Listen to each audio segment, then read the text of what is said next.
توی مبارک شود ذکریو.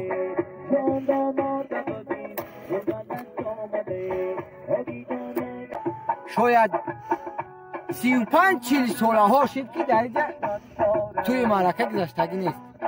من حالا ببینین شبچه می آید توی زکریا. مرحبا.